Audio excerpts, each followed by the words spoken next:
The stars looked the same as always in the Veltharian home system. 3 blue suns cast their light on 7 peaceful worlds where crystal-like beings lived simple lives. They grew food, made art, and traded with other friendly species across the galaxy. For over 1,000 years, the Veltharians had never needed to fight anyone. Their ships carried no weapons. Their cities had no walls. War was something they read about in old history books. But today, everything changed. Kethvar stood in the central command tower on Velthara Prime, watching the display screens with growing fear. The automated defense sensors showed red dots, moving closer to their outer planets. Lots of red dots. Each dot was a ship, and these ships were nothing like the peaceful traders the Veltharians knew. "How many are there?" asked Yethlin, the planet's senior coordinator. Her crystal skin flickered with nervous blue light. "We count 37 vessels," Kethvar replied, his voice shaking. They are destroying everything. The ships belong to something called the Devourers. Nobody knew where they came from. They appeared in star systems, stripped planets of all resources, and moved on. They never talked. They never negotiated. They just took everything and left dead worlds behind. 3 days ago, the Devourers had reached the outer edge of Veltharian space. The mining colony on Hextar was the first to die. The Devourers broke apart the entire planet in just 6 hours. 4 billion Veltharians lived there. Now there was nothing but floating rocks and metal. Yesterday, they hit 2 more worlds. Today, they were moving toward the core systems where most Veltharians lived. "Send another message to the Galactic Council," Yethlin said. "Ask them to help us." Kethvar shook his head sadly. "I already tried. The Council says they cannot send military aid for another 8 months. They need time to gather ships and plan an attack." 8 months? Yethlin's crystal body turned dark purple with despair. "We will all be dead in 8 days at this rate." The Veltharians had asked every friendly species they knew for help. The Zenthi offered to take refugees but had no warships. The Mokari sent sympathy messages but said they were too far away. The Quillan Empire promised to remember the Veltharians fondly after they were extinct. Nobody wanted to fight the Devourers. They were too dangerous, too strong, too ruthless. Kethvar looked at the quantum beacon system. It was their most advanced technology, a device that could send messages instantly across the entire galaxy. Usually, they used it to share poetry and trade requests with distant worlds.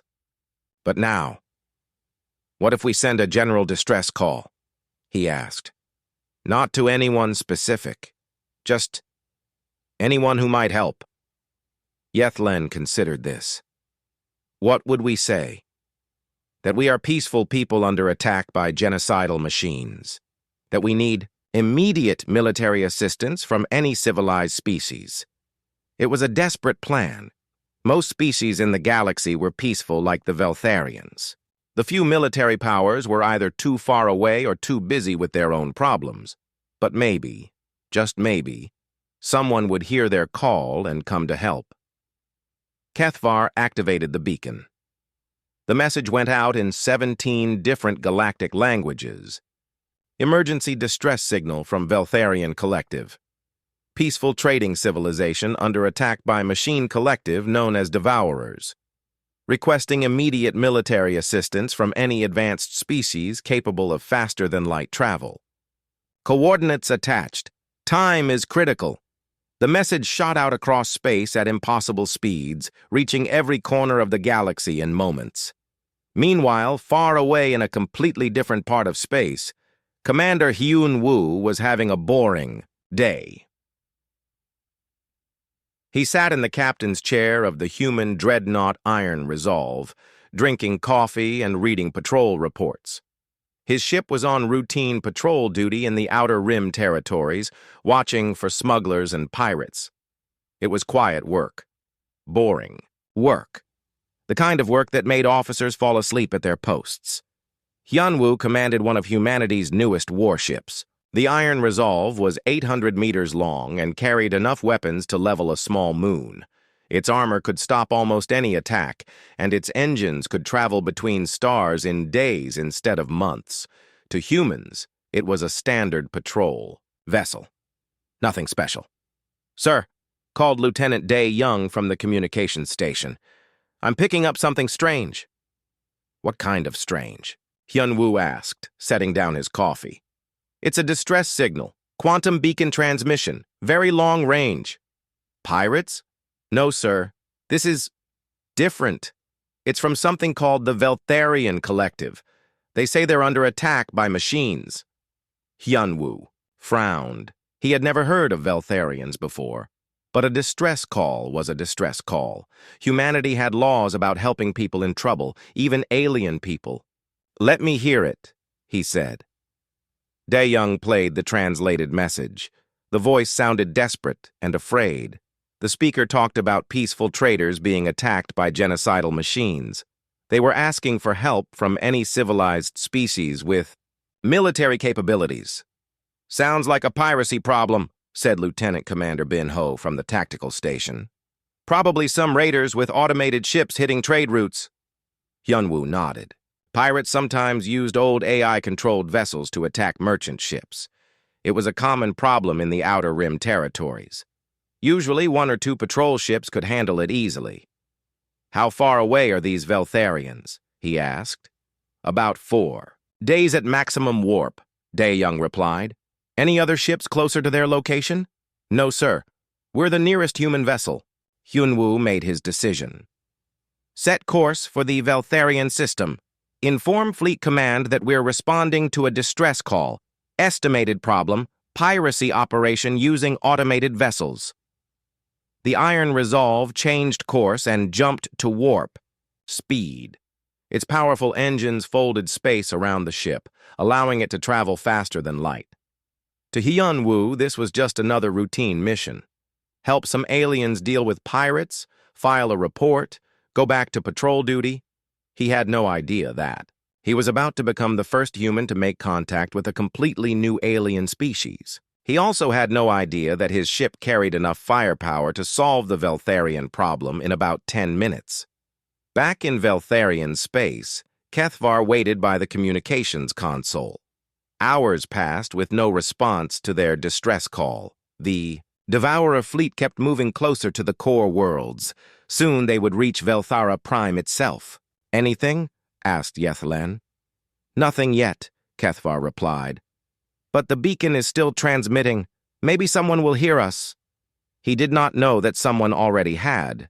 He did not know that a human warship was racing through space toward their system at impossible speeds. He did not know that help was coming, but he also did not know what kind of help was coming. The Veltharians had asked for assistance from any civilized species. They expected maybe a small patrol ship or a diplomatic vessel. They thought in terms of peaceful solutions and careful negotiations. They had no idea they were about to meet humanity. And humanity, as the rest of the galaxy would soon learn, had very different ideas about how to solve problems. Captain So-young received the message from Commander Hyun-woo while she was reviewing fleet exercises aboard her flagship, Sovereign Thunder. The message was simple. Responding to alien distress call, possible piracy situation, requesting backup, if needed. So-young frowned as she read the report. First contact with a new species was serious business. Humanity had protocols for this kind of situation. You did not just send one ship to meet unknown aliens, even if they seemed friendly. "Communications," she called to her bridge crew. "Get me Admiral Taemin on priority channel." Admiral Taemin commanded the entire First Strike fleet from his command ship, Iron Fist. He was a careful man who believed in being prepared for anything. When So-young explained the situation, his response was immediate. "One ship is not enough. For first contact," he said. "We need a proper diplomatic escort. How many vessels do we have in that sector?" So-young checked her displays. "We can assemble 12 capital ships, 40 destroyers, and support craft within 6 hours." "Do it!" Taemin ordered. "This could be important. If these Veltharians are under attack, they might become valuable allies, and if this is some kind of trap, we need enough firepower to handle it. So Young began issuing orders. Across human, space warships received new commands. They broke off from routine patrols and training exercises. Within hours, a full battle fleet was racing toward Veltharian space. To humans, this was a reasonable response. Meet new aliens with enough ships to protect themselves, but not so many as to seem threatening. 12 capital ships seemed like a good compromise. They had no idea what 12 human capital ships looked like to a peaceful species. Back in the Veltharian system, Kethvar was losing hope. The Devourer fleet had destroyed another outer world. Millions more Veltharians were dead. The machines kept moving toward the core systems, stripping planets bare as they went. "Any response to our distress call?" asked Yethlen. "Still nothing," Kethvar replied sadly. "Perhaps no one cares about our fate." Then the sensors started screaming. "What is that?" Yethlen gasped, staring at the display screens. Something was approaching their system. Something big. The sensors showed massive energy signatures unlike anything in the Veltharian databases. Whatever was coming had more power than their entire civilization combined. 12 objects, reported the sensor operator, his crystal skin flickering with panic. "Each one is enormous. Energy readings are off our charts." Kethvar felt his hope turn to terror. "Are these more Devourers?" "No, sir. These are different. Much different. They are sending a communication signal." The main screen lit up with a transmission. A bipedal alien appeared, pink skin, brown hair, wearing some kind of uniform. When it spoke, the translation system worked perfectly. "This is Admiral Taemin of the Terran Defense Coalition First Strike Fleet. We received your distress call. Please identify yourself and state the nature of your emergency." Kethvar stared at the screen. The alien looked normal, not threatening. Almost friendly, but the sensor readings showed ships that could crack moons. "I am Kethvar of the Veltharian Collective," he replied carefully. "We sent a distress call asking for help against machine attackers." Are you here to help us?" "That is correct," Admiral Taemin said. "We are responding to your request for military assistance. I am sending a diplomatic shuttle to your planet so we can discuss the situation in person." The transmission ended. Kethvar turned to Yethlen with confusion and fear. "They said diplomatic shuttle," he whispered. "But their ships, Yethlen. Each one of their ships has more firepower than everything we have ever built." An hour later, a small craft approached Velthara Prime. The Veltharians had cleared their main spaceport and gathered their senior leaders to meet their mysterious rescuers. The shuttle was sleek and powerful. Even this small ship radiated more energy than a Veltharian cruiser. When it landed, armed guards took positions around the landing area. The Veltharians had no weapons of their own, so they just waited nervously. The shuttle doors opened. Admiral Taemin stepped out, followed by several other humans. They wore dark blue uniforms and carried devices that were probably weapons, but they seemed calm and professional. Dr. Yunji, the fleet's expert on alien life, looked around with interest. She had never seen beings like the Veltharians before. They looked like walking crystals, beautiful and delicate. Their city was a work of art, with flowing towers and gardens everywhere. "Peaceful," she murmured to Admiral Taemin. "Definitely peaceful. Look at their architecture. No defensive structures anywhere." Kethvar approached the humans cautiously. "Welcome to Velthara Prime. I am Kethvar, Senior Coordinator for this world." "Admiral Taemin," the human replied with a formal bow. "Thank you for receiving us. We understand you are under attack by hostile machines." "Yes," Kethvar said. "The Devourers. They have already destroyed 4 of our worlds. We have no way to stop them." Admiral Taemin nodded sympathetically. "We are here to help. Can you show us the current tactical situation?" They moved to the command center. The Veltharians displayed their sensor data on large screens. Red dots showed the Devourer fleet moving through their system, leaving dead worlds behind. Lieutenant Commander Min Ho studied the tactical display with professional interest. 37 hostile vessels, he noted. Standard formation. Looks like a basic rating pattern. Basic? Kethvar asked in amazement. They destroyed 4 planets. Min Ho looked confused. I'm sorry, I don't understand. These ships, they look like mining equipment. Industrial plasma cutters, mineral processors. Where are the actual weapons? Veltharian stared at him. Those are the weapons, Yethlin explained. Their plasma cutters can slice through our strongest metals. Their mining lasers can destroy our cities. Dr. Yun-ji exchanged glances with Admiral Tae-min. I think there might be a misunderstanding here, she said gently. When you asked for military assistance, what exactly did you expect? A few patrol ships, Kethvar replied. Maybe a diplomatic vessel with some defensive weapons. We hoped. You might be able to negotiate with the Devourers or help us evacuate our people. Admiral Tae-min was quiet for a moment. Then he activated his communication device. This is Admiral Tae-min to all fleet vessels. Stand down to condition yellow. Repeat, stand down to condition yellow. We are dealing with a mining equipment malfunction, not a military threat. He turned back to the confused Veltharians. I apologize for the misunderstanding. When you said genocidal machines, we assumed you meant an actual military force. These Devourers appear to be malfunctioning industrial robots. Malfunctioning? Kethvar gasped. They have killed billions of our people.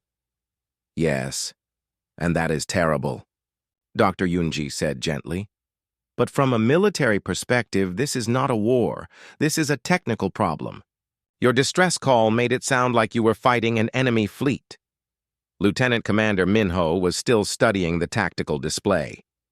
Admiral, with your permission, I could disable their entire operation with a single destroyer. Standard. Disruptor barrage should overload their power systems without causing permanent damage. The Veltharians looked at each other in shock. These humans were talking about solving their greatest crisis like it was a minor repair job. You can stop them? Yethlin asked weakly. Of course, Admiral Tae-min replied. The question is whether you want us to destroy them or just shut them down. If they are malfunctioning machines, we might be able to fix their programming and send them somewhere else. Kethvar felt his legs give out. He sat down heavily in his chair. You are saying that what we thought was an unstoppable force of destruction, you see as broken tools? Dr. Yunji nodded sympathetically. Different species have different capabilities. What seems impossible to you might be routine for us. That is why first contact protocols are so important. Admiral Tae-min was already planning the operation. Min-ho, take the Storm's Edge and disable their lead ships. Use minimum force. Yunji, prepare a technical team to examine their programming. If we can fix whatever made them go wrong, we can prevent this from happening again. Yes, sir, both officers replied. The Veltharians watched in amazement as the humans calmly organized a solution to their apocalypse. These strange beings had traveled across the galaxy to help them. They had brought enough firepower to fight entire civilizations, and they were treating the deadliest threat in Veltharian history like a simple maintenance problem. Kethvar realized that meeting humanity might change everything for his people, but he was not sure if that change would be good or terrifying, probably both. Colonel Da-un received her orders with professional calm. Take a reconnaissance team and get me a full tactical assessment of these Devourers, Admiral Tae-min had said. I want to know exactly what we're dealing with before we engage. Da-un commanded the fleet's best scout ships. Her pilots were trained to get close to enemy forces, gather intelligence, and escape without being detected. They had done this hundreds of times against pirates, smugglers, and hostile aliens. But this mission felt different. The Veltharians were so terrified of these machines that they expected total extinction within days. Either the Devourers were incredibly dangerous, or the Veltharians were incredibly weak. Dayun suspected it might be both. "Listen up," she told her pilots in the briefing room aboard her scout ship, Silent Hunter. "We're dealing with an unknown enemy that has already destroyed 4 alien worlds. The locals seem peaceful, so we need to assume these machines are highly aggressive." Lieutenant Seok Jin raised his hand. "Colonel, the energy readings from the target fleet are strange, much lower than expected for military vessels." "Explain," Daun ordered. "Well, ma'am, they're showing power signatures consistent with industrial equipment, heavy machinery, not warships. But the Veltharians insist these things are weapons of mass destruction." Daun frowned. "Maybe they're using some technology we don't understand? Or maybe the Veltharians have never seen real weapons before? Either way, we treat this as a combat reconnaissance mission. Full stealth protocols. The scout ships launched from the human fleet and moved toward the Devourer formation. They used advanced stealth technology that made them nearly invisible to most sensors. The humans could get close enough to count the rivets on enemy ships, without being detected. What they found surprised everyone. "Colonel," reported Pilot Officer Yuna over the secure channel, "I'm looking at the lead Devourer vessel right now. It's a mining ship." "Confirm that," Daun replied. "Confirmed. Industrial plasma cutters, ore processors, mineral refineries. Ma'am, this thing is designed to break down asteroids and extract metals. It has no military weapons at all." One by one, the other scouts reported similar findings. The entire Devourer fleet consisted of automated mining equipment, large, powerful, but essentially civilian machinery. Dayun studied the tactical data streaming back to her ship. The Devourers were definitely dangerous. Their industrial tools could crack planets and strip away atmospheres. But they moved slowly, had minimal shields, and no real defensive weapons. "Ma'am," Seok Jin called from his position, "I'm detecting communication signals between the machines. It looks like they're following pre-programmed instructions. No evidence of intelligent command and control." "What kind of instructions?" "Basic mining protocols. Locate mineral-rich planets, extract all useful materials, move to next target. But something is wrong with their programming. They're not distinguishing between uninhabited worlds and populated ones." Dayan began to understand. These machines were supposed to mine empty planets and asteroids. Someone had built them to gather resources from dead worlds, but their programming had become corrupted somehow. Now they were treating living worlds like any other source of raw materials. "Continue surveillance," she ordered. "I want detailed scans of their command systems, and see if you can figure out who built these things." While her pilots gathered data, Daun opened a secure channel to Admiral Taemin. "Sir, initial assessment complete. These are not military vessels. They appear to be corrupted mining equipment." "Explain." The Admiral's voice crackled over the comm. "Someone built these machines to strip mine uninhabited planets, but their targeting systems have malfunctioned. They're treating populated worlds as legitimate mining sites. The good news is they have minimal defensive capabilities. The bad news is they're very good at breaking down planets." "Casualties so far? 4 Veltharian worlds completely destroyed. Estimated population loss in the billions. Sir, these machines work slowly but thoroughly. They don't just attack surface cities. They break down entire planets into component materials." There was silence on the channel for a moment. Then Admiral Taemin spoke again. "Assessment of our ability to stop them?" Dayan looked at her tactical displays. The Devourers were powerful, but they were not designed for combat. Their shields were meant to protect against asteroid impacts, not military-grade weapons. Their hulls were built for durability, not battle damage. Sir, a single destroyer could disable their entire fleet in under an hour. They have no point defense systems, no evasive capabilities, and no real armor. They're just very large machines. Understood. Continue your reconnaissance. I want to know everything about these machines before we act. Da-Yun's team spent the next several hours studying the Devourer fleet. They mapped every ship, analyzed every system, and recorded every communication signal. What they discovered was both fascinating and disturbing. The machines were incredibly advanced in some ways. Their mining technology was beyond anything humans had developed. They could process entire mountains in hours and extract pure metals with perfect efficiency. Their energy systems were elegant and powerful, but they were also completely mindless. They followed their programming without any ability to adapt or learn. They had been told to find mineral-rich planets and extract everything valuable. They were doing exactly that, with no understanding that they were committing genocide. "Colonel," reported Lieutenant Su Min from her scout ship, "I've been analyzing their communication protocols. I think I know who built these machines." "Go ahead." "The design signatures match a species called the Korthak. They're an old civilization that disappeared about 3,000 years ago. These machines must be left over from their mining operations." Da-Un accessed the human database of known alien species. The Korthak had been advanced engineers who built massive automated systems. They had vanished mysteriously, leaving behind ruins and abandoned technology throughout the galaxy. So these are 3,000-year-old mining robots that have been running on their own all this time? Yes, ma'am. And something recently activated them. Maybe a power surge or solar radiation or just random system failure. They woke up and started following their original programming. Da-Un shook her head in amazement. The Veltharians were facing extinction from what amounted to broken lawn equipment. Very large, very powerful broken lawn equipment, but still just malfunctioning machines.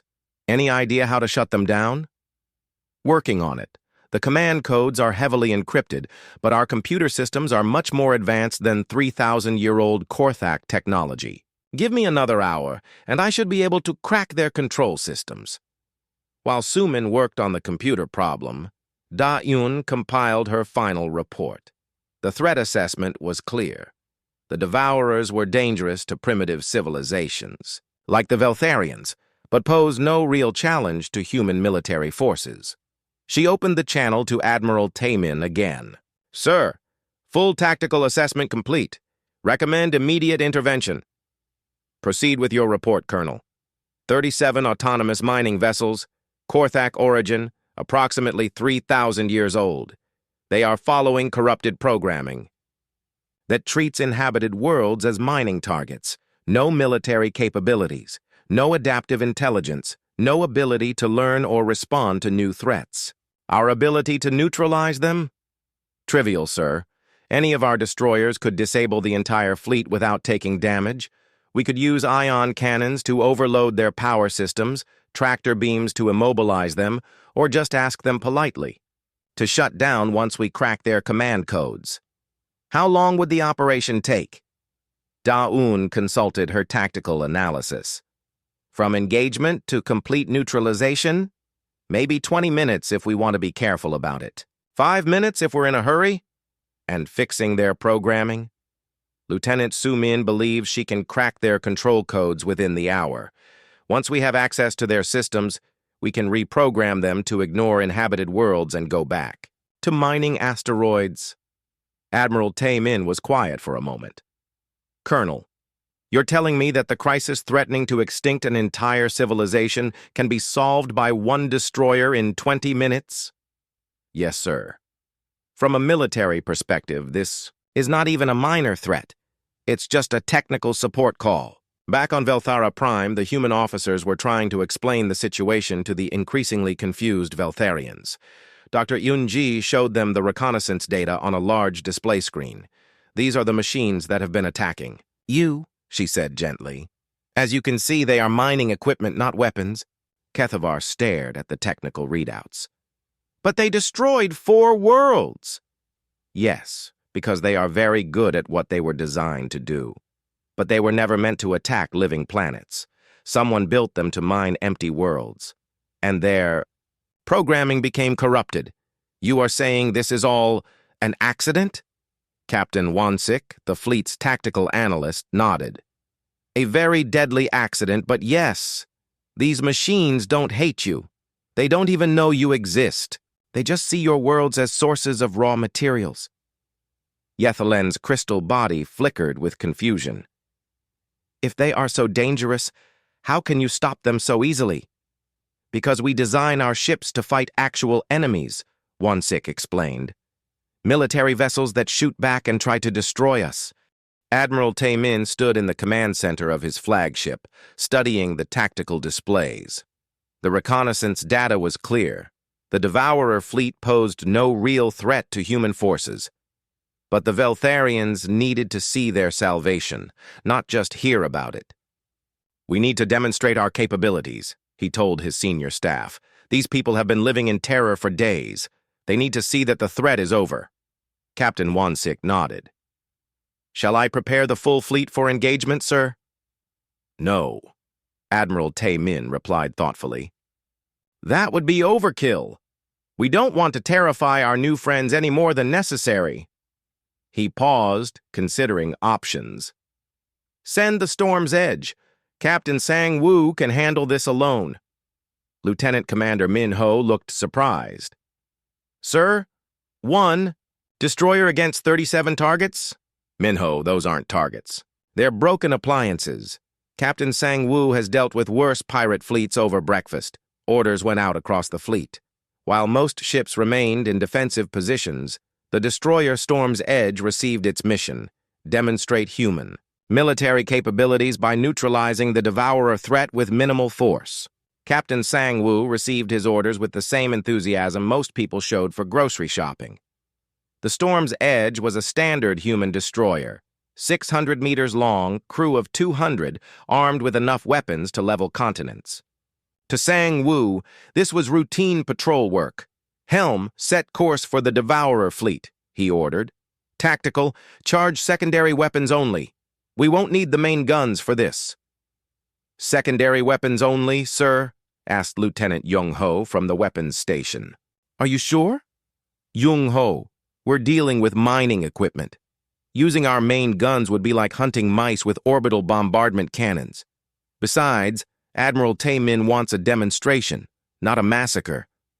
The Storm's Edge broke away from the human fleet and moved toward the Devourers at half speed. There was no hurry. The mining machines moved slowly and couldn't escape even if they wanted to. On Velthera Prime, the Veltharians watched their sensors in amazement. One human ship was approaching the fleet that had destroyed 4 worlds and killed billions of people. One ship against 37. Are they insane? Yethlen whispered. Dr. Yoonji, who was monitoring the situation from the planet's command center, smiled. No, they're just human. Captain Sang-woo is one of our best destroyer commanders. This is exactly the kind of mission he was trained for. But there are so many of them, Kethvar protested. How can one ship fight 37? Watch and learn, Admiral Taemin said calmly. The Storm's Edge reached weapons range and began its attack run. Captain Sang-woo studied his tactical display with professional interest. The Devourer ships were arranged in a loose formation, slowly moving toward the next Veltharian world. They showed no awareness that a human warship was approaching. Tactical analysis complete, reported Lieutenant Jung-ho. All targets are showing minimal shields and no defensive weapons. Recommend ion cannon barrage to overload their power systems. Agreed, Sang-woo replied. Begin with the lead ship. Let's see what these things are made of. The Storm's Edge fired a single ion cannon burst at the largest Devourer vessel. The deep blue energy beam struck the mining ship's hull and spread across its surface like lightning. Within seconds, the massive machine went dark and stopped moving. Target neutralized, Jung-ho reported. Power systems completely offline. Sang-woo nodded with satisfaction. As expected, these ships have no defense against military-grade ion weapons. Continue down the line. Take your time. We want our Veltharian friends to see every shot. What followed was less a battle than a technical demonstration. The Storm's Edge moved methodically through the Devourer formation, disabling one ship after another with single shots. The mining vessels had no way to fight back. Their industrial equipment was useless against a real warship. The human destroyer's shields deflected the occasional stray plasma beam. Its armor ignored impacts from mining lasers. The devourers might as well have been throwing rocks at a mountain. On the Veltharian homeworld, the alien leadership watched in stunned silence. Their sensors showed the human ship moving through the devourer fleet like a predator among sheep. Each shot disabled another machine that had seemed unstoppable just hours before. How? Kethvar whispered. How is this possible? Captain Wansik pulled up technical comparisons on his display. Your people have never needed to build weapons, so you don't understand military technology. These devourers have industrial shields designed to stop asteroid impacts. Captain Sang Wu is using ion cannons designed to penetrate military armor. It's like using a plasma torch against paper, Dr. Yunji added. The devourers simply have no defense against real weapons. 15 minutes into the engagement, the Storm's Edge had disabled 23 devourer vessels. The remaining machines continued following their programming, mining the remains of a dead planet as if nothing was happening. Sir, Young Ho called from his station, I'm reading some kind of communication burst from the remaining targets. Captain Sang Wu frowned. What kind of communication? It looks like a distress signal. They're broadcasting on multiple frequencies. Distress signal to whom? Unknown, sir, but the signal pattern suggests they're calling for help. Sang Wu considered this. The devourers were just machines following programming, but even machines might have backup protocols when under attack. Could they be summoning reinforcements? He asked. Possible, sir. But our deep space sensors show no other fleets in this area. Continue the mission, but monitor those signals. If something else shows up, I want to know about it immediately. The Storm's Edge resumed its methodical destruction of the Devourer fleet. Each mining ship died the same way, a single ion cannon. Burst that overloaded its power systems and left it drifting helplessly in space. By the 20-minute mark, only 5 Devourers remained active. They had finally noticed the human ship attacking them, but their response was pathetic. The massive mining machines tried to turn their industrial equipment toward the Storm's Edge, but they moved too slowly, and their weapons were too weak. Last 5 targets in range, Young Ho reported. Finish them, Sang Wu ordered. 5 more ion cannon bursts lit up the darkness of space. 5 more mining ships went dark and stopped moving. In 23 minutes, the Storm's Edge had neutralized the entire Devourer fleet without taking a single point of damage. Mission complete, Captain Sang Wu reported to Admiral Taemin. All hostile vessels disabled. No casualties on our side. No ammunition expended beyond standard ion cannon charges. Outstanding work, Captain. Return to formation. On Velthara Prime, the command center was completely silent. The Veltharians stared at their sensor displays in shock. The red dots representing the Devourer fleet were all dark now. Powerless. Harmless. The apocalypse was over. That's it? Yethlen asked weakly. They're all gone? Not gone, Dr. Yunji corrected. Disabled. Captain Sang Wu used non-lethal weapons. The mining ships are intact. They just can't move or operate their equipment. In 23 minutes, Kethvar said numbly. 1 ship destroyed our greatest enemy in 23 minutes. Admiral Taemin cleared his throat diplomatically. To be fair, Captain Sang Wu is exceptionally skilled. Most destroyer commanders would have needed at least 30 minutes for this operation. The Veltharians looked at him in horror. He was joking about the time difference while their entire civilization had been saved. What happens now? Kethvar asked. Now we send engineering teams to examine the disabled ships, Admiral Taemin replied. Dr. He Jin's people will fix their programming so this doesn't happen again. The machines can go back to mining asteroids and uninhabited planets like they were supposed to. You can fix them? Of course. They're just computers with corrupted software. Our technicians deal with this kind of problem all the time. Commander He Jin, the fleet's chief engineer, was already preparing her teams. Give me 6 hours and I'll have them reprogrammed and working properly. We might even upgrade their systems while we're at it. Some of that 3,000-year-old Korthak technology is actually quite clever. The Veltharians watched the humans make plans with casual efficiency. These strange beings had solved their greatest crisis in minutes and were now talking about improving the machines that had nearly destroyed them. "Why are you helping us?" Yethlen asked suddenly. Admiral Taman looked surprised by the question. "You sent a distress call. We received it. Helping people in trouble is what civilized beings do. But you don't know us. We have nothing to offer you in return." Dr. Yunji smiled warmly. "That's not how it works. You were in danger, so we helped. Maybe someday we'll need help and you can return the favor. That's how civilizations survive, by helping each other." Kethvar felt tears forming in his crystal eyes. For days, he had expected his people to die. Every species they knew had abandoned them.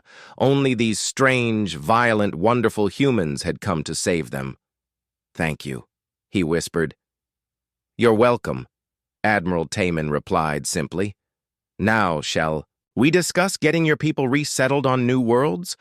I believe we can help with that too." As the human fleet began organizing relief efforts, the Veltharians realized their lives had changed forever. They were no longer alone in a dangerous galaxy. They had allies now, very powerful allies. Dr. Yunji had conducted first contact with 17 different alien species during her career. She thought she understood how to communicate with peaceful civilizations. But the Veltharians were proving more challenging than expected. It was not their language. The universal translators worked perfectly. It was not their biology. They were clearly intelligent and reasonable beings.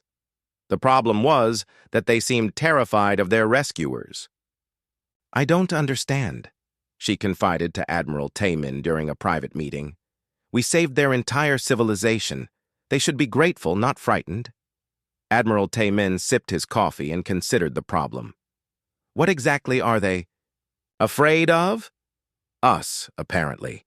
Every time we mention human technology or military capabilities, they start flickering with what I think is panic.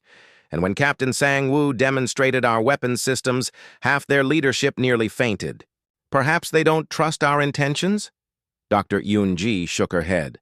"No, it's not distrust. It's more like terror, as if they expect us to conquer them or something." Meanwhile, in the Veltharian Command Center, Ambassador Kethvar was having his own crisis of understanding. He had called together the senior coordinators to discuss their situation with the humans. "We need to be very careful," he told the assembled leaders. "These humans are incredibly dangerous. But they saved us," pointed out Coordinator Velthana. "They destroyed the Devourers without losing a single ship." "Exactly," Kethvar replied. "They destroyed an unstoppable fleet in 20 minutes using one ship. What does that tell you about their military power?" The room fell silent as the implications sank in. If humans could casually destroy the Devourers, what could they do to the Veltharians if they chose to? "Perhaps they are naturally peaceful like us," suggested Coordinator Zephron hopefully. Kethvar pulled up the technical data the humans had shared. "Look at their ships. Every vessel in their fleet is designed for war. They carry weapons that could destroy stars.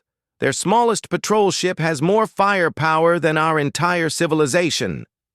Maybe they need those weapons to protect themselves from other dangerous species? Maybe. Or maybe they are the dangerous species that other people need protection from." Yethlen entered the room carrying a data pad with disturbing information. "I have been studying human communications and cultural databases. You need to see this." She activated the main display. Images of human history appeared. Wars, battles, weapons of incredible destruction, cities reduced to ash, planets scarred by orbital bombardment. "This is their history," she said quietly. "They have been fighting wars for thousands of years. They have weapons that can crack planets and turn entire star systems into dust, and they consider this normal. The Veltharian leaders stared at the images in horror. One picture showed a human city after something called a nuclear attack. Another showed the aftermath of orbital bombardment during a colonial war. A third showed humans celebrating victory over something called the Zephyrian insurgency. "They fight each other?" whispered Velthana. "Not just each other. They fight everyone. Pirates, alien invaders, space monsters, rogue AI systems. If it exists, humans have probably shot at it." Coordinator Zephyron pointed at one image. "What is that weapon?" Yethlen checked her notes. "Something called a planet cracker. They use it to destroy worlds that are too heavily fortified to invade normally." "They have weapons designed specifically to destroy planets?" "Many different kinds, apparently. Planet crackers, star destroyers, reality bombs, entropy weapons. And according to their technical manuals, these are considered standard issue for major military operations." The room was completely silent. The Veltharians were a peaceful species that had never developed weapons, more dangerous than mining charges. The idea of building devices specifically to destroy worlds was incomprehensible to them. "What do we do?" asked Velthana quietly. Kethvar considered their options. "We must be very careful not to anger them. If they decide we are a threat, they could sterilize our entire species in hours." Back on the human flagship, Dr. Yunji was trying to establish normal diplomatic relations. She had arranged a cultural exchange meeting where both species could share information about their societies. "Tell me about Veltharian art," she said to Ambassador Kethvar. "Your cities are beautiful. I would love to learn about your aesthetic traditions." Kethvar seemed nervous. "Our art focuses on harmony and natural beauty. We create crystal gardens and light sculptures. Nothing aggressive." "That sounds wonderful. Human art is quite diverse. We have everything from peaceful landscapes to dynamic action pieces. Some artists even specialize in military themes, battle scenes, heroic struggles, victories over impossible odds." Kethvar's crystal body flickered with what Dr. Yunji was learning meant extreme anxiety. "You create art about war?" he asked weakly. "Of course. War is part of human experience, so it appears in our art. Some of our greatest masterpieces deal with themes of conflict and triumph." Dr. Yunji pulled up examples on her tablet. She showed Kethvar famous human paintings depicting space battles, planetary invasions, and heroic last stands against impossible enemies. "This one shows the Battle of Titan Ridge," she explained proudly. 50,000 human Marines held off 2 million alien invaders for 6 months. It's considered one of our finest moments. Kethvar stared at the image of humans fighting creatures that looked like massive insects. The humans in the painting were outnumbered 40-1, but they looked fierce and determined. Bodies covered the battlefield, but the human flag still flew. You fought 2 million enemies with 50,000 soldiers?" "And won," Dr. Yunji said with obvious pride. "The hive mind thought humans would surrender when faced with impossible odds. They learned better." "What happened to the invaders?" "Complete extinction. We tracked them back to their home system and made sure they could never threaten anyone again." Kethvar felt faint. The humans were casually discussing the genocide of an entire species like it was a proud achievement. "Is this typical of human conflicts?" Dr. Yunji considered the question. "Not really. Most of our wars are much smaller. The Hive War was unusual because the enemy refused to surrender and insisted on fighting to the death. Usually, we prefer diplomatic solutions when possible.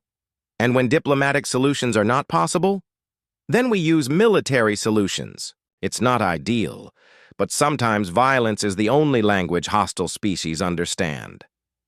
The conversation continued, but Kethvar was barely listening. He was beginning to understand that humans were not just powerful, They were the kind of species that other civilizations had nightmares about. They built weapons that could end worlds and used them casually when diplomacy failed. Dr. Yunji noticed his distress. "Ambassador, you seem troubled. Is something wrong?" Kethvar struggled to find diplomatic words. "Dr. Yunji, your people are clearly very capable, but some of your military achievements sound quite extensive." "You mean destructive?" "Yes." Dr. Yunji nodded understandingly. "I suppose our history might seem violent to a peaceful species like yours, but you have to understand, humans evolved on a dangerous world. We learned to fight because we had to. When we reached space, we found the galaxy was full of threats that only understood strength. So you became strong enough to destroy anything that threatened you?" "Exactly. The best way to prevent war is to be so powerful that nobody wants to fight you." Kethvar thought about this logic. It made sense from a certain perspective. But it also meant the galaxy was now dominated by a species that could casually destroy star systems when annoyed. What if someone accidentally offended humanity? What if there was a misunderstanding? Dr. Yunji looked surprised. "We wouldn't destroy anyone over a misunderstanding. Humans aren't monsters, Ambassador. We only use force against actual threats. But who decides what constitutes a threat? We do, I suppose. But we're reasonable people. We try to be fair." Kethvar realized this was the core of his fear. Humanity was so powerful that they could define reasonable however they wanted. If they decided the Veltharians were a threat, there would be no appeal and no escape. "Dr. Yunji," he said carefully, "what would happen if the Veltharian government decided to decline further contact with humanity?" "That would be your choice," she replied. "We don't force friendship on unwilling species, though I think you would be missing out on many beneficial opportunities. And if we asked you to leave our space?" "We would leave, of course. This is your territory. No military pressure, no demands for trade agreements or strategic alliances." Dr. Yunji looked confused. "Of course not. Why would we pressure you into anything?" Kethvar felt a small measure of relief. Perhaps humans were not as aggressive as their history suggested.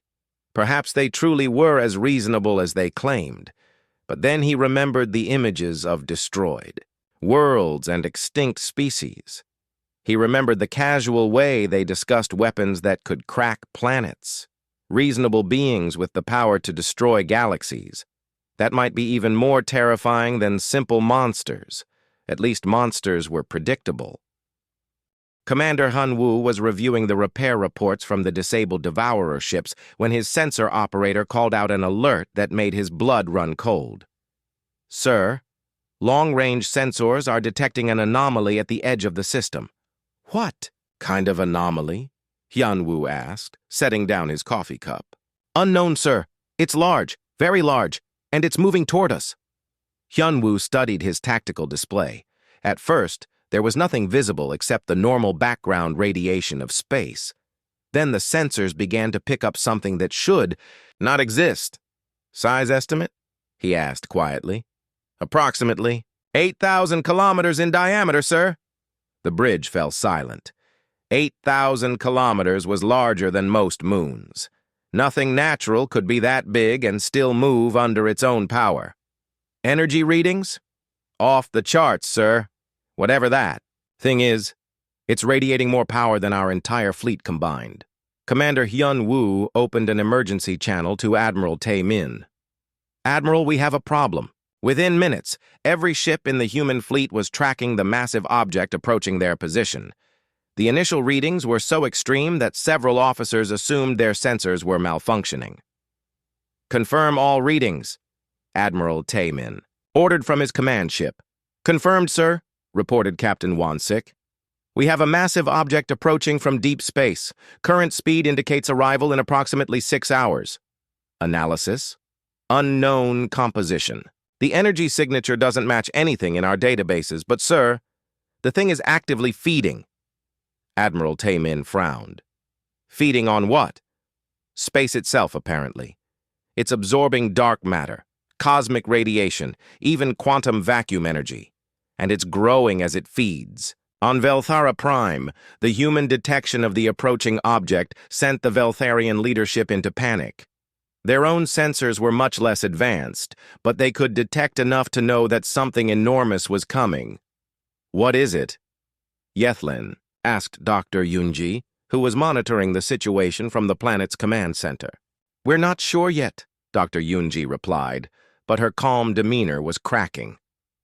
Our sensors show a massive object, but its composition is unlike anything we've encountered.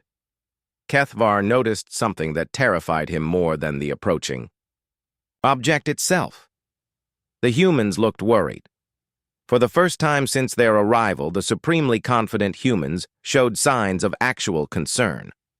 Dr. Yunji, he said carefully, you destroyed the Devourers in 20 minutes. Surely this is just another problem you can solve easily? Dr. Yunji exchanged glances with the other human officers. The Devourers were mining equipment. This is something else entirely. Commander Heejin's engineering teams had been examining the disabled Devourer ships when they made a disturbing discovery. Lieutenant Su Min called Admiral Taemin with urgent news. Sir, I've found something in the Devourer command logs. These machines weren't just randomly malfunctioning. They were fleeing from something. Fleeing from what? They called it the Star Eater. According to their records, it's some kind of ancient entity that consumes entire solar systems. The Devourers were trying to strip these worlds of resources before the Star Eater arrived. Admiral Taemin felt a chill run down his spine. They were racing to mine the planets before something else could eat them? Yes, sir. And based on the sensor readings, I think the Star Eater is what we're seeing on long-range scanners. The pieces began to fall into place. The Devourers had not been attacking the Veltharians out of malice. They had been desperately trying to harvest resources before a much greater threat arrived. In their corrupted programming, they had treated populated worlds like any other source of materials. How long do we have? Admiral Taemin asked. Based on current approach speed, the entity will reach the inner system in 5 hours and 43 minutes. Admiral Taemin called an emergency meeting of his senior staff. The holographic displays showed the approaching object in detail, a massive, irregularly shaped mass that seemed to shift and flow like liquid. It radiated energy patterns that hurt to look at directly. Options? He asked his tactical team. Captain Wansik consulted his analysis computers. Sir, our standard weapons may not be effective against something of this size and composition. This thing is larger than most planets and appears to be feeding on energy itself. What about concentrated fire? Full fleet bombardment? Unknown effectiveness. We could damage it, but destroying something this large would require significant firepower. How significant? Everything we have, sir. And possibly more. Commander Jihai spoke up from her position. Admiral, I've been studying the energy patterns. This entity appears to be incredibly ancient. It might be older than most star systems in the galaxy. Meaning? Meaning it has probably encountered every type of weapon and defense that conventional civilizations can deploy. It survived this long by being essentially indestructible. Admiral Taemin studied the tactical projections. For the first time in his military career, he was facing an enemy that might actually be beyond human capabilities to defeat. Recommendations? Evacuation, sir. Get the Veltharians to safety and retreat to a defensible position. How many Veltharian ships can we evacuate? Captain Wansik checked his logistics reports. Their evacuation fleet can carry maybe 10% of their population, and they would need at least 12 hours to organize a proper exodus.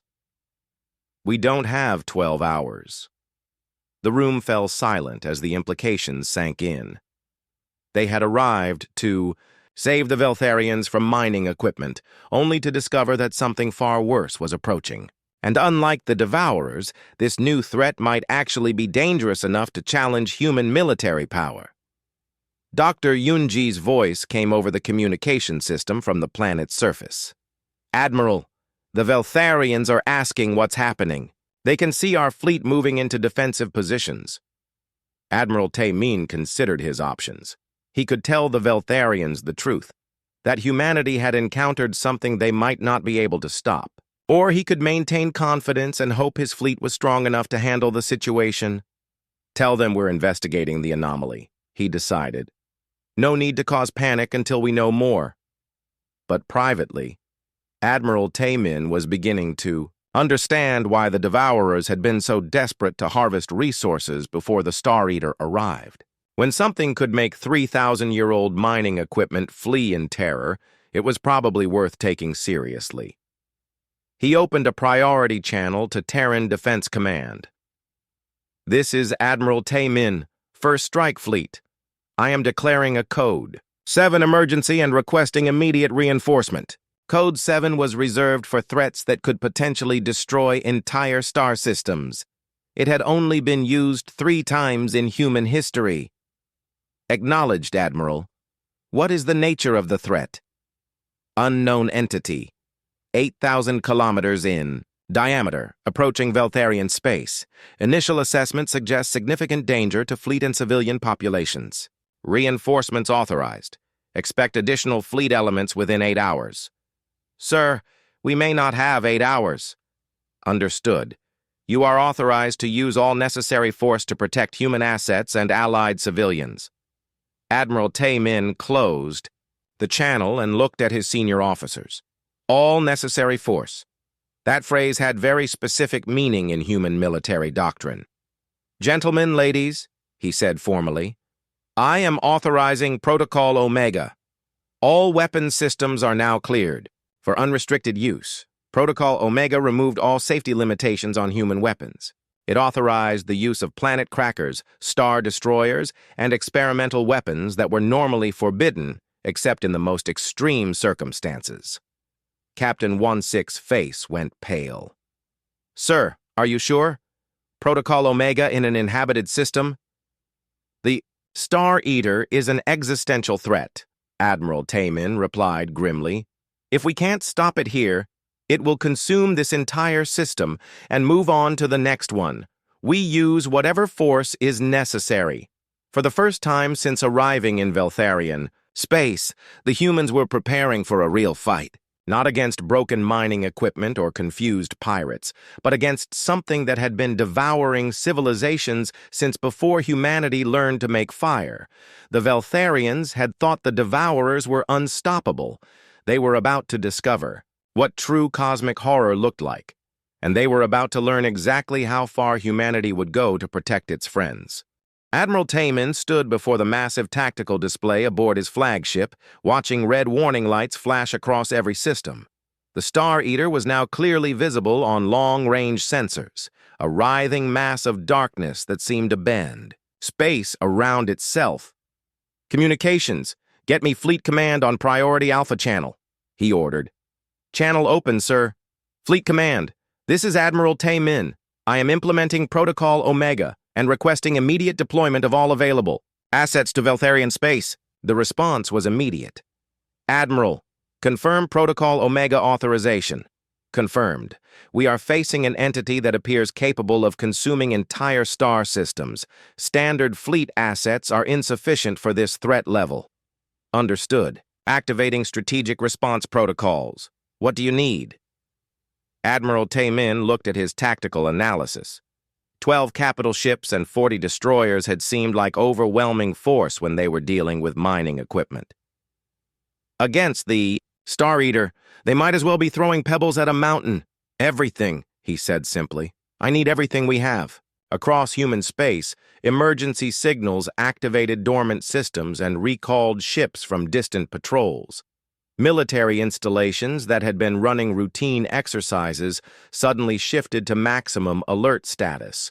Weapons that had never been fired, outside of testing ranges, began charging their power systems.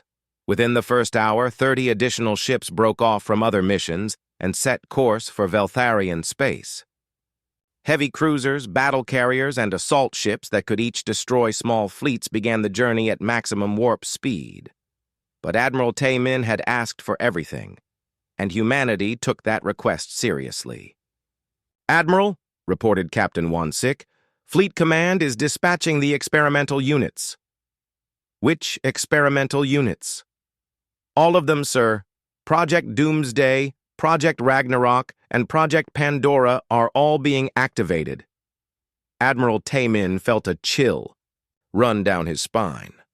Those were weapon systems that existed purely as contingencies against threats that might someday emerge. They had never been tested in actual combat because the potential consequences were too dangerous to risk. "How long until they arrive?" "Project Doomsday will be here in 4 hours. Projects Ragnarok and Pandora will need 6 hours to reach full deployment." "And the Star Eater?" "Current estimate puts it at the edge of the inner system in 3 hours and 20 minutes. On Velthara Prime, the human activity was impossible to hide. The Veltharians watched their sensors in growing terror as more and more human ships appeared in their space. Each new arrival was larger and more heavily armed. "Then the last. How many ships do they have?" whispered Yethlin, staring at the tactical display. Dr. Yunji was coordinating with her fleet while trying to keep the Veltharians calm. "Reinforcements are standard procedure for unknown threats," she explained. "We like to be prepared, but there are hundreds of them now." Dr. Yunji checked her tactical readout. The human fleet had grown from 52 ships to over 200 in just 2 hours, and more were arriving every few minutes. "This is a significant response," she admitted. Kethvar pointed at the display showing ship classifications. "What is a planet cracker? What does Star Destroyer mean?" Dr. Yunji hesitated. These were weapons that most human civilians never learned about. They were instruments of such devastating power that their very existence was classified information. "Those are strategic weapons," she said carefully. "They're designed for use against extremely dangerous threats."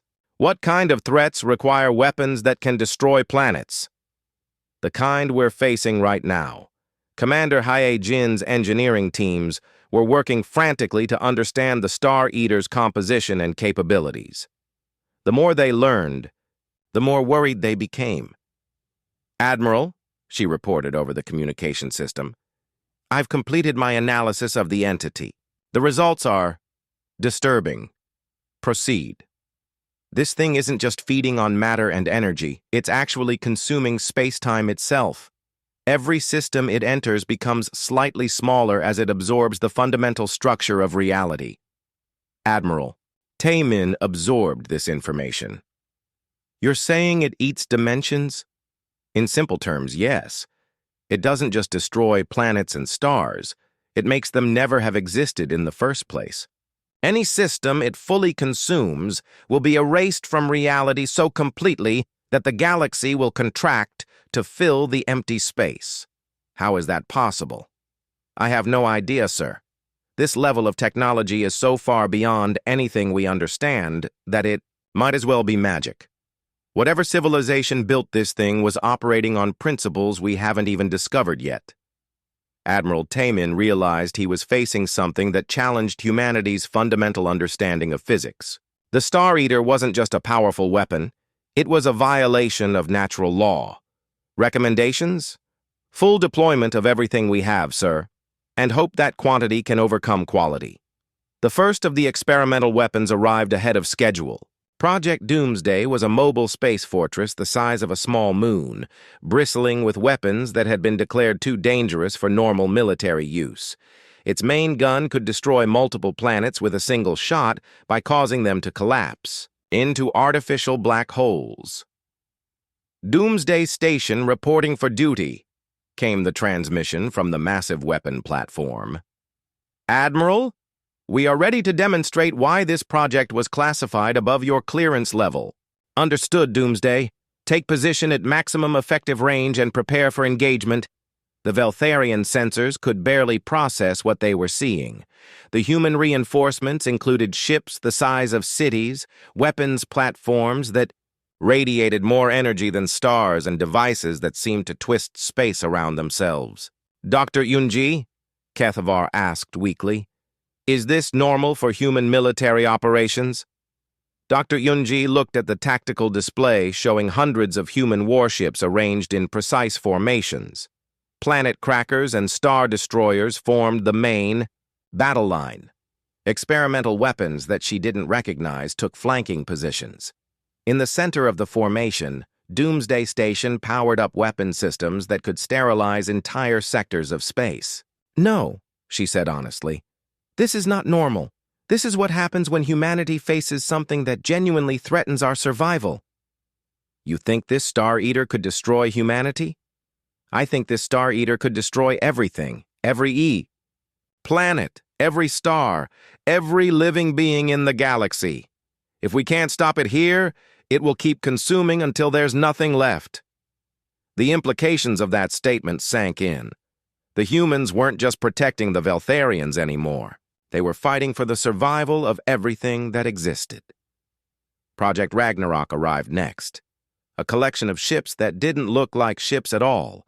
They were geometric impossibilities that hurt to look at directly. Reality seemed to bend around them in ways that made experienced space travelers feel sick. "Ragnarok Squadron in position," reported a voice that sounded like it was speaking from inside a computer. "Dimensional displacement weapons armed and ready. Admiral, please be advised that our weapons will cause significant alterations to local space-time. Define significant alterations. We will be temporarily rewriting the laws of physics in a roughly spherical area around our target. Side effects may include gravitational anomalies, temporal distortions, and brief violations of causality." Admiral Tae-min had reached the point where impossible weapons seemed reasonable. "Acknowledged, Ragnarok. Stand by for targeting data. Project." Pandora was the last to arrive, and it was the strangest of all.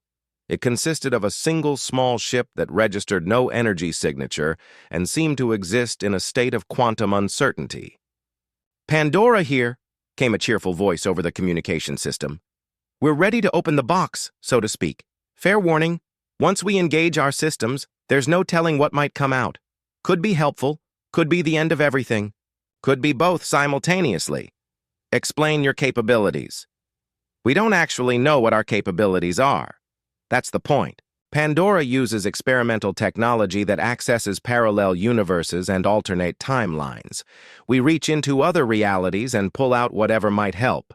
Sometimes it's weapons, sometimes it's allies, sometimes it's just really aggressive. Physics." Admiral Taemin stared at the communication console. Humanity had built a weapon system that randomly pulled things from other dimensions, and this seemed like a good idea. It seemed like the only idea that could handle threats we couldn't predict or understand, like, say, a cosmic entity that eats reality. The Star Eater continued its approach, unaware that it was about to face weapon systems that violated several fundamental principles of existence. It had devoured countless civilizations over millions of years. It had faced every conventional weapon imaginable, but it had never faced humanity. And humanity, as the galaxy was about to learn, had a very different definition of conventional weapons.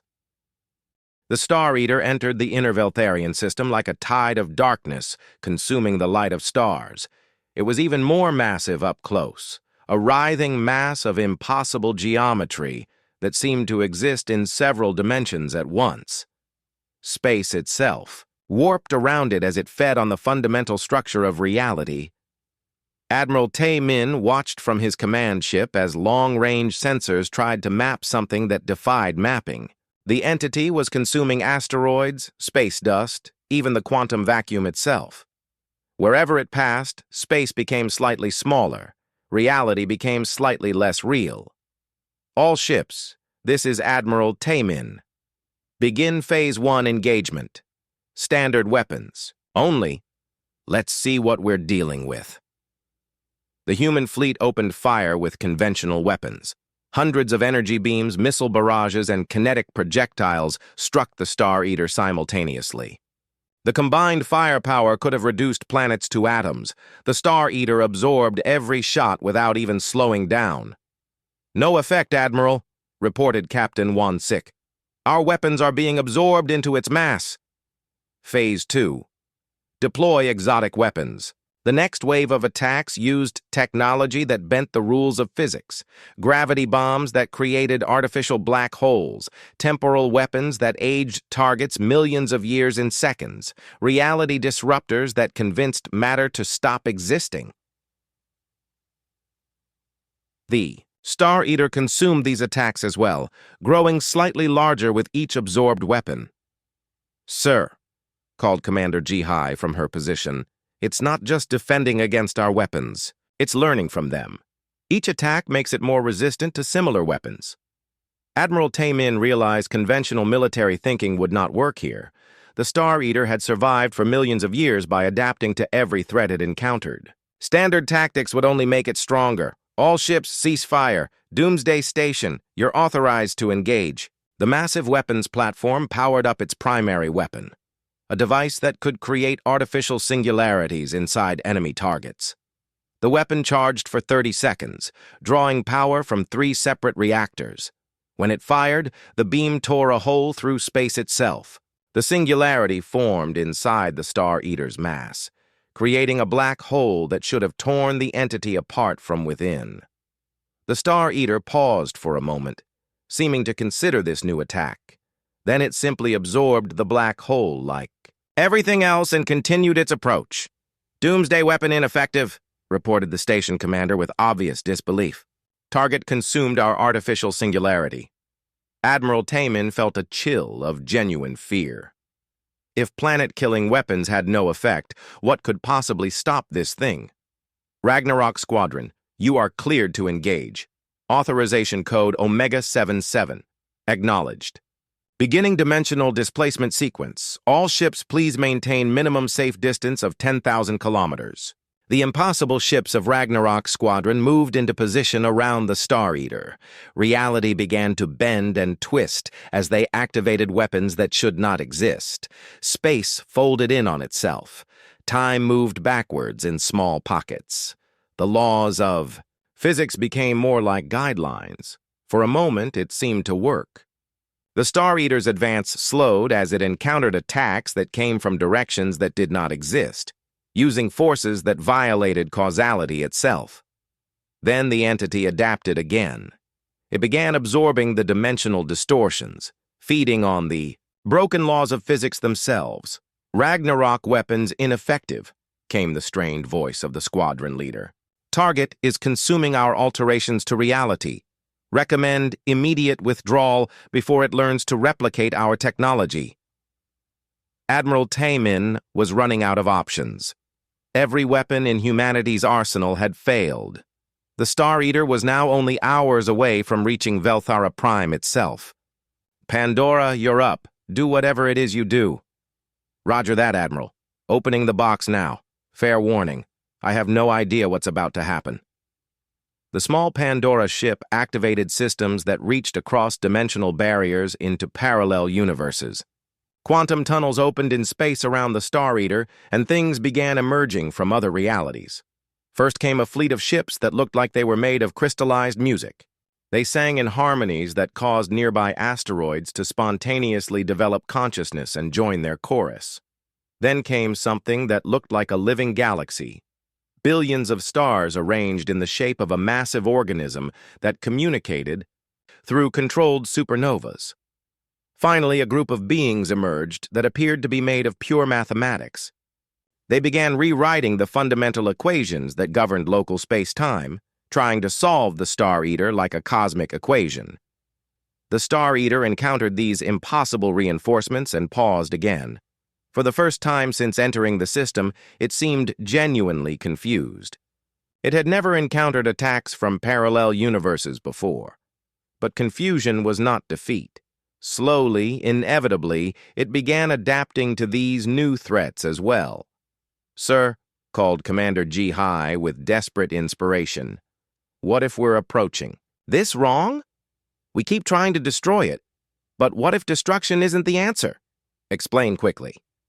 "The Star Eater feeds on energy, matter, and reality itself. Every attack we make just gives it more food. But what if we could give it something it wants more than our universe? Such as?" An entire reality where it's the only thing that exists. A universe designed specifically for it to consume, with infinite resources and no inhabited worlds to worry about. Admiral Taemin stared at her. You want to create a custom universe for this thing? The Pandora systems are already accessing parallel realities. We could modify one of them, strip out all life, add massive amounts of dark matter and quantum energy, basically create the perfect feeding ground for the Star Eater. And then what? Then we politely ask it to move there instead of eating us. It was insane. It was impossible. It was exactly the kind of solution that humanity specialized in. Do it. Commander Ji-Hai worked with the Pandora crew to modify their dimensional access systems. Instead of randomly pulling things from other realities, they began actively reshaping an entire parallel universe. They removed all signs of life, added massive amounts of the exotic matter the Star Eater preferred, and created an environment where it could feed forever without harming anyone. The process took 3 hours. The Star Eater continued its approach, now close enough that the Veltharians could see it as a dark mass blocking out stars. Dimensional modification complete, reported the Pandora crew. We have created a reality specifically designed for cosmic entities that consume space-time. It should provide infinite sustenance without any inhabited worlds to interfere with the feeding process. Now, how do we convince it to go there? Dr. Yunji, who had been monitoring the situation from Velthara Prime, had an idea. Admiral, what if we don't convince it? What if we just show it the option and let it choose? Explain. Open a portal to the new universe right next to the Star Eater. If our theory is correct, it will be attracted to the richer feeding opportunities. It's not malicious. It's just hungry. Give it a better meal and it might leave voluntarily. The Pandora ship opened a massive dimensional gateway next to the Star Eater. Through the portal, energy readings showed a universe rich with exactly the kinds of exotic matter the entity preferred to consume. For several minutes, nothing happened. The Star Eater continued its approach toward Velthara Prime, seemingly ignoring the portal. Then, slowly, tentacles of dark matter began extending. Toward the gateway, the entity was investigating this new food source. It's working, whispered Commander Ji-Hai. It's detecting the energy sources in the parallel universe. The Star Eater paused its advance completely. More tentacles emerged, reaching through the portal to sample the offerings on the other side. Energy readings spiked as it began feeding on the vast resources of the modified universe. Then, with what might have been satisfaction, the entire entity flowed through the portal into its new home. The gateway closed behind it. Space returned to normal. The distortions in reality faded away. The immediate crisis was over. Portal closed and sealed, reported Pandora. The Star Eater is now safely contained in a universe designed specifically for its needs. It should be quite happy there. Admiral Taemin slumped in his command chair, exhausted. Status report. All ships, all personnel. No casualties, sir. No damage to human vessels. The Veltharian system is secure. On Velthara Prime, the alien leadership stared at their sensors in amazement. The impossible threat was gone. The humans had somehow convinced a cosmic horror to relocate to a different universe. They solved it? Whispered Yethlin. They built it a new home, Kethvar replied in amazement. Instead of destroying it, they gave it what it wanted. Dr. Yunji smiled tiredly. That's humanity for you. When faced with an impossible problem, we engineer an impossible solution. Admiral Taemin began filing his after-action report, while his fleet returned to normal alert status. The experimental weapons powered down and prepared to return to their secret bases. The reinforcement fleets began dispersing back to their regular duties. Final mission report, he dictated to his computer. First contact with Veltharian Collective successful. Minor industrial equipment malfunction resolved with standard defensive measures. Subsequent cosmic entity encounter resolved through diplomatic. Relocation to alternative universe. Recommend Veltharian inclusion in Terran Defense Coalition.